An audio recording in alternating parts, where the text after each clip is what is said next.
Tem uma última coisa que eu queria mostrar, que é como você animar a repetição do cenário. Imagine que você tem um personagem correndo, estilo Hanna-Barbera, em que tem um personagem correndo. Eu até vou duplicar esse projeto da casa do Emanuel.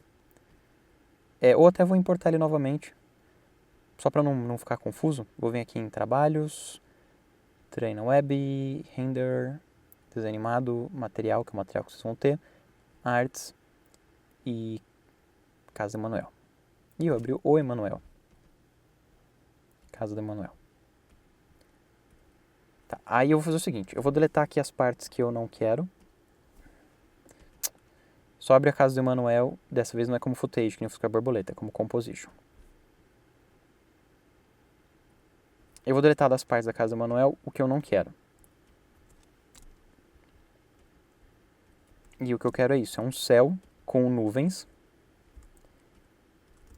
Eu vou bloquear aqui o céu, para não mover ele. E vou espalhar aqui melhor as nuvens, vou duplicar elas aqui. Selecionar elas, Ctrl D, fazer uma cópia aqui assim, para cá. Sei lá, uma cópia. Aqui assim, beleza. E daí eu vou fazer um personagem caindo, sei lá, borboletinha, podia ser a borboletinha mesmo. Vou pegar aqui a borboletinha. Vou até pegar a borboletinha da casa que a gente já tinha animado. Então vou pegar aqui esse conjunto aqui, Ctrl C, Ctrl V. E eu vou animar o corpo dela caindo. Eu vou apertar aqui P e vou fazer como se ela estivesse viajando lá de cima. Aqui só uma coisa, quando você está movimentando objetos em 3D, você tem como fazer as setinhas ficarem em relação ao objeto. Então, que nem a borboletinha aqui, ela está numa posição bem ruim. E aí as flechinhas ficam girando de acordo com ela. E eu queria levantar essa borboleta lá para cima. Só que daí eu vou depender da direção que a flecha tá. Então o que eu posso fazer? Eu posso deixar essas flechas em relação à camada, em relação ao mundo ou em relação à tela. Como eu não estou com o mundo girado, não tenho nenhuma câmera vendo outra perspectiva do mundo, o mundo e a tela vai dar o mesmo valor, tá? Mas se eu tivesse uma câmera girada numa posição muito estranha, o objeto girado em outra posição muito estranha, daí eu poderia usar a posição da tela. Esse seria em relação à câmera, esse seria em relação ao objeto, tá? Então eu vou usar esse e vou subir a borboletinha aqui em cima, pôr aqui, clico em Keyframe, puxar ele para cá e vou fazer, por exemplo, até 10 segundos, N. Eu vou fazer a borboletinha aqui assim. E eu quero dar a sensação que ela está em queda livre. Então, além dela estar descendo aqui assim, eu vou fazer o céu ficar subindo. Então, eu vou vir aqui em Layer, Novo, Adjustment Layer, que é uma camada que tudo que eu aplicar nela afeta tudo que está abaixo. Então, por exemplo, se eu quisesse fazer todas as camadas de baixo ficarem em preto e branco, eu poderia jogar um efeito chamado Black and White no Layer de ajuste, e tudo para baixo do layer de ajuste fica preto e branco, tá vendo? Aí você controla aqui o preto e branco, que não é o caso. Então vou desligar esse black and white. E o que eu quero é o auto scroll. Aí você tem horizontal e vertical. No caso desse desenho, obviamente, é vertical, porque é uma queda livre. Jogo nesse meu ajuste e daí eu tenho um controle aqui de velocidade. Quanto maior a velocidade, maior aqui a velocidade no qual ele vai caindo. Tá vendo? A única coisa é que como essa gradiente aqui, ela muda de cor de cima para baixo, eu vou ter que fazer o seguinte, vou ter que mudar um pouco essa gradiente.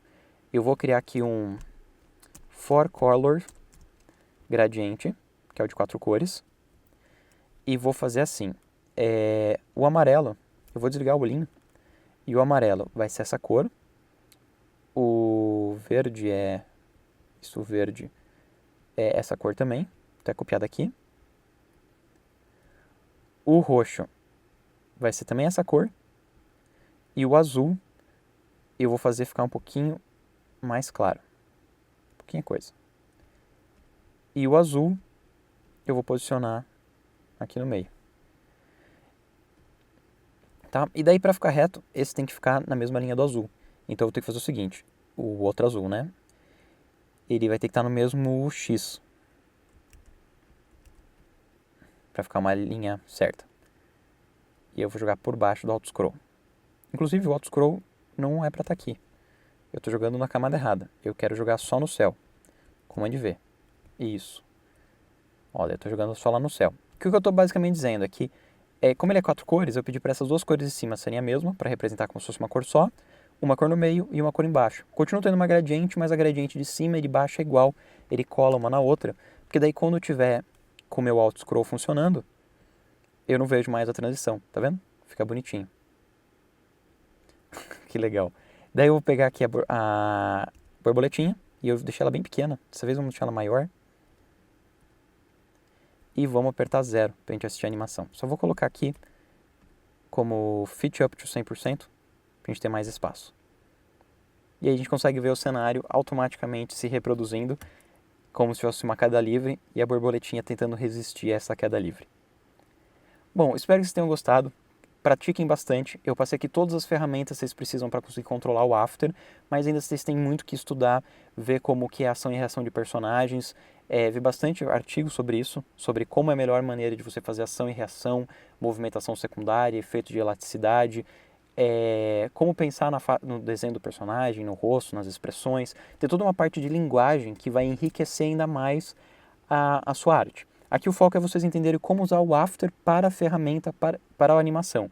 Ainda tem que entender tudo o resto de animação, de concept dos personagens, do cenário, expressão facial do personagem, questão de entonação da voz. Tem muitas coisinhas ainda para vocês estudarem, mas espero que vocês consigam dominar daí o After para poder atingir os objetivos que vocês tiverem a partir dos seus estudos complementares para conseguir fazer o máximo possível das suas animações, tá? Procurem bastante referência na internet, no Vimeo tem várias animações feitas inteiro em After, que são todas muito boas, e bons estudos, até breve!